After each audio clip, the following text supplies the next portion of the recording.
राधे कृष्ण दोस्तों, संत के निम्न 5 लक्षण बताए गए हैं। कोई भी व्यक्ति संत हो सकता है। वो अगर जीन्स पैंट पहने तब भी संत हो सकता है, अगर वो सूट बूट में है तब भी वो संत हो सकता है, और अगर वो पीले वस्त्र पहने हुए तब भी संत हो सकता है। लेकिन शर्त यह है कि उसमें निम्न 5 लक्षण होने चाहिए, तभी वो संत होता है। नंबर 1, उसमें सहनशीलता होनी चाहिए।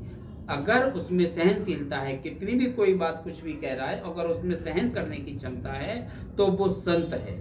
दूसरा, दया की भावना, करुणा की भावना।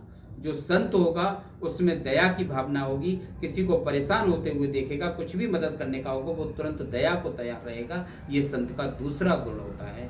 और तीसरा गुण होता है उसका लोगों की मदद करना। हमेशा वो लोगों की मदद करने के लिए तैयार रहेगा। कहीं भी है, कोई संकट में है तो अपना काम छोड़ करके लोगों की जो मदद करने को तैयार रहता है, वो एक संत के समान ही है।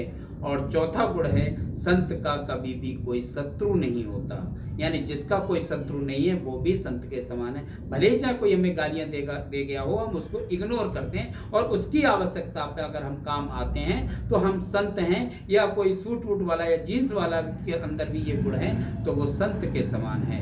और 5वां सबसे महत्वपूर्ण, सबसे आवश्यक जो गुण है वो है कम बोलना। जो व्यक्ति कम बोलता है और बोलते वक्त उसकी भाषा मृदु है, मीठी है, किसी का अहित नहीं चाहता है, और हमेशा सभी के कल्याण की बात करता है, और जब भी कोई बात करता है उसमें ईश्वरीय गुण का समावेश है, तो वो संत के ही समान है।